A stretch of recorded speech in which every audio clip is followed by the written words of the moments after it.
ఓం నమో వెంకటేశాయ. So ఏదో ఛానల్స్లోనో ఎక్కడోనో Venu Swamy arrest అని ఏదో వస్తుందంట. సో తెలుసు ఎందుకు జరుగుతుంది, ఎందుకు చేస్తూ ఉన్నారో మీకు అన్ని విషయాలు తెలుసు. సో గురువింద గింజ తన కింద ఉన్నటువంటి నలుపును ఎరగదు. సో నేను ఇప్పుడేం మాట్లాడను, టైం తీసుకొని చాలా విషయాలు మాట్లాడదాం, తప్పకుండా మాట్లాడదాము, చాలా విషయాలు మాట్లాడాలి. సో మరి కేసులు గట్రా అంటే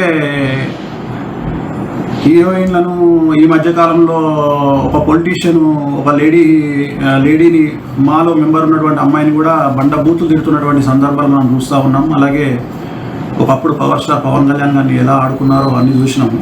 సో నేను జాతకాలు చెప్తే అరెస్టులు సరే ఎవరేస్తున్నారో నాకు తెలియదు. ఎవరో ఫోన్ చేసినారు, గురూజీ ఇట్లా ఏదో మీరు అరెస్ట్ అయినారంట. అంటే ఇప్పుడు నేను ఆఫీస్లో ఉన్నాను, ప్రజెంట్ ఆఫీస్లో పూజలు జరుగుతూ ఉన్నాయి, నా క్లయింట్లతో నేను బిజీగా ఉన్నాను. ఇది ఇప్పుడు ప్రజెంట్ లైవ్ ఇది. సో అందుకని క్లారిటీ ఇద్దామని నా శ్రేయోభిలాషుల కోసం వీడియో చేశాను, అంతే, అంతకంటే ఏం లేదు. I'm busy with my work. భగవంతుని దయ వల్ల, మీడియా దయ వల్ల, సోషల్ మీడియా దయ వల్ల, వాళ్ళ యొక్క ప్రేమ వల్ల ఇంకా రెట్టింపు పనితో నా పనిలో నేను బిజీగా ఉన్నాను, రెట్టింపు పనిలో ఉన్నాను. సో నా పని నేను చేసుకుంటా ఉన్నాను. ఇంతకుముందు కొద్దిగా ఫ్యామిలీకి టైం ఇచ్చేవాడిని, ఇప్పుడు ఫ్యామిలీ కూడా టైం ఇయ్యలేని పరిస్థితికి నేను నెట్టబడ్డాను. అది కొద్దిగా బాధగా ఉంది. So I'm busy with my work.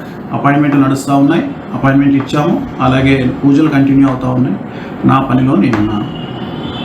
Okay, ఓం నమో వెంకటేశాయ. మాట్లాడుకుందాం, ఒక 1 మంత్ గ్యాప్ ఇచ్చి చాలా విషయాలు మాట్లాడదాం. చాలా మాట్లాడేది ఉంది. ఎట్లాగో మనం ఇప్పుడు సెలబ్రిటీ జాతకాలు చెప్పట్లేదు కదా, బంద్ చేసుకున్నాం కదా. ఇంకా మనకు వేరే ఉన్నాయి, సమాజం మీద కొన్ని పనులు ఉంటాయి, మాట్లాడుకుందాము, ఖచ్చితంగా మాట్లాడదాం. చాలా విషయాలు మాట్లాడాలి. సినిమా ఇండస్ట్రీకి సంబంధించి చాలా మంచి విషయాలని, రివ్యూవర్ల గురించి, ఇతరత్ర విషయాలు చాలా మాట్లాడదాము. మనం ఖచ్చితంగా మాట్లాడదాం. ఎందుకంటే నేను సెలబ్రిటీ జాతకాలు చెప్పట్లేదు కాబట్టి నాకు కూడా కొద్దిగా పని తగ్గింది. ఖచ్చితంగా మాట్లాడదాం. నేను నా ఆఫీస్లో ఉన్న ఓం నమో వెంకటేశ్వర.